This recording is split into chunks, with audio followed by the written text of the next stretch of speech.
Could you describe maybe some of the challenges that you've faced, like within the hospitality region, like in your position, maybe specifically at Saba? I know that you kind of transitioned in like the heightened time of Corona.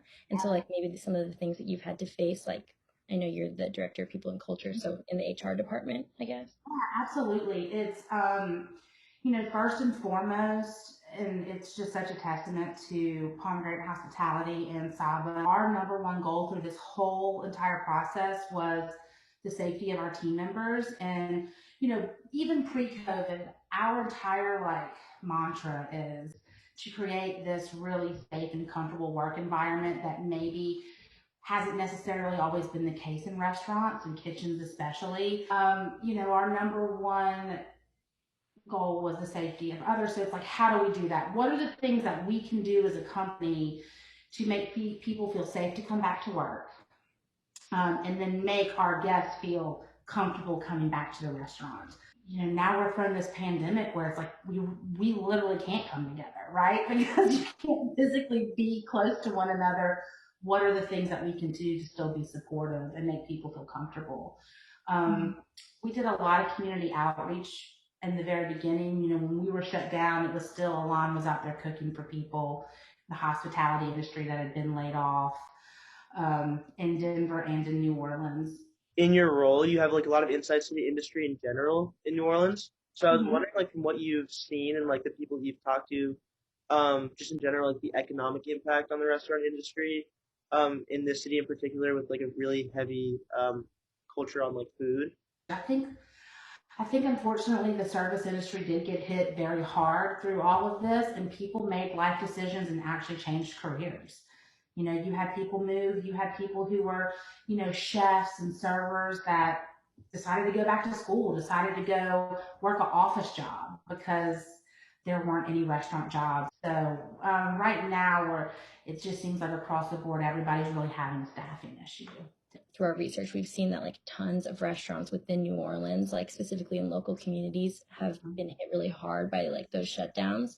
And I'm not sure if you have any like personal insight about that topic specifically, but Honestly, I mean, Alon was born in Israel. I mean, he um, has, you know, a lot of friends in the industry that are minorities and that have um, struggled to get through this. And it's, unfortunately, those are always the people that are hit the hardest by tragedies, right? And we just continue to try to be a supportive, strong ally to everybody in the industry. We don't look at other restaurants as competition. We look at them as allies, and it's always been a struggle for everybody. But again, like you said, especially to minority groups who come in, and that have been here for generations, who have the corner store or have that local neighborhood restaurant.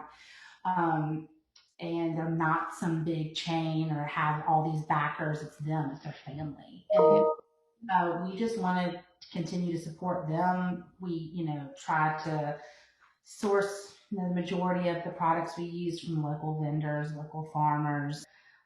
We just continue to try to be allies and support smaller businesses as best we can.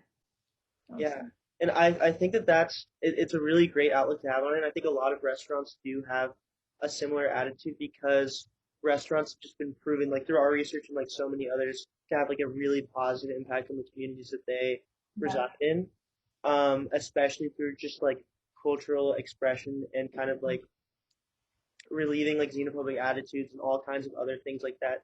And I was wondering because you see like how restaurants are able because the people that own those restaurants obviously like the cuisine that's represented they represent history and a lot of tradition and stuff like that. I was wondering when you see restaurants like that close, the impact on communities culturally, like what you might have noticed or what you could say like that effect could be because I mean, New Orleans is such a melting pot and always has been, and you have all these different influences. And when you start losing that, when you start um, losing the Vietnamese population and all the dishes that they've contributed to this city, and the Italians and the Sicilians that came over that have been here for generations, you're not New Orleans anymore. And if you just had something to say to like students or people of like younger generations that are looking to support their like local restaurants in New Orleans or like ways that they can help? Hmm.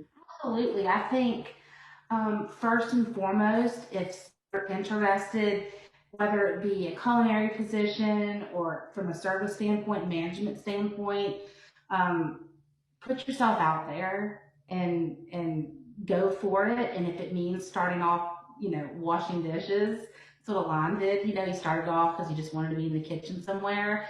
Um, there are great vocational programs these days that really help people kind of foster that love and passion for the service industry. So I don't think any place you start is too small. I think it only continues to help you grow. And for students particularly, I know when I was in college, I didn't have tons of extra money to go out all the time and to spend, but you know, come in, get a soda, have a drink, get some hummus or wherever, and just continue to support the local community. Just, to continue to just put yourself out there as best you can, and support all your neighborhood, restaurants. It's Totally. important.